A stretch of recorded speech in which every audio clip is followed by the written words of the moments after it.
So pasintabi po sa mga kumakain. Ano, rescue natin yung baboy natin. May tumaga sa kuan, sa likod. Ayan oh. Hindi ko na masyadong ilalapit. Pero hati yung likod niya, putol ang buto. Ano, so subukan nating kuan, i-rescue. Ayan oh. So wawa naman yung baboy. Daming dugo na nawala. Putol yung gulugod niya. No. Subukan nating lagyan ng betadine, tapos lalagyan natin ng kawayan, tatalian natin. Tingnan natin kung makakasurvive siya. Pagka hindi siya makakasurvive ay mapapahanda sa birthdayhan. Ano? Ayan, pumipikit na siya, nanghihina siya. Ano? Pero kumakain-kain pa siya kanina eh. So, hindi natin alam kung buntis to. Ito yung kwan, anak ng ugos. No? 8 ang anak niya eh. Sana makasurvive, pero putol ang gulugod eh. So matibay ito. Ano, may nagalit siguro, ano, pero sinundan natin ang dugo, malayo dito. Malayo ang pinanggalingan. So kung sino man sila, bahala na sila, no. Baka gusto nilang mamulutan kaya napag-initan yung baboy natin, no. So rescue natin, lagyan natin betadine.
Okay mo na.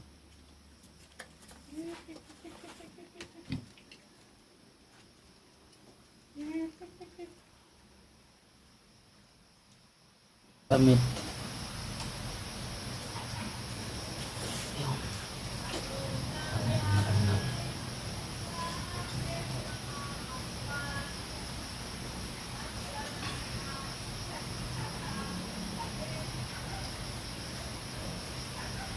Taas mo yung isa dyan. Baka mapa ako. Yan.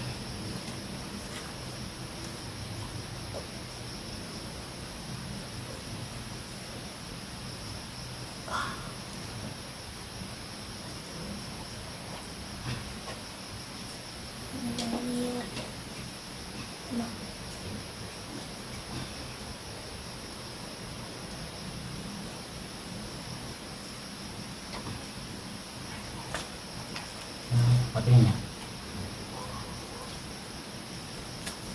Linis pa bila. Akin ang flashlight.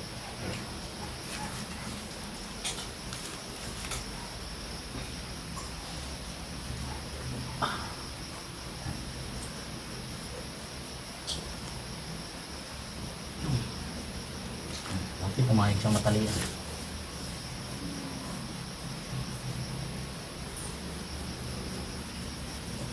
Dapat na isa pa sa gitna. Na. No. Isa pa. Pero sagdat ka nga kaya tiduda mo. Baka mayroong pampantali sa baboy. Natalik. Tela ka mo. Tayo niyo ako dyan. Kukuha ko.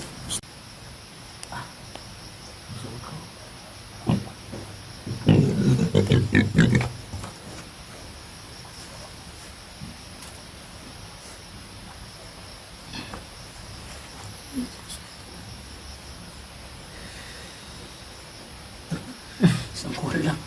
Ang laki. Laki. Buntis nga kasi yan. Ilaw, ilaw. Hindi mo ako to. Sa laki.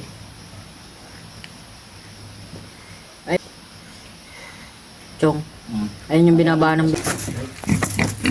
So natalian na rin natin mga kabubog, no? Patay-patay lang natin flashlight, no? At kuwan, talagang kuwan,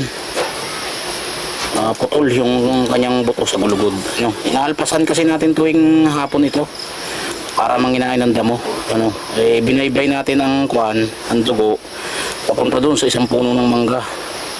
Siguro na nangangay ng mga hinog na mangga. Nangangalaglag kasi mga mangga dito ngayon. Napagtapan siguro.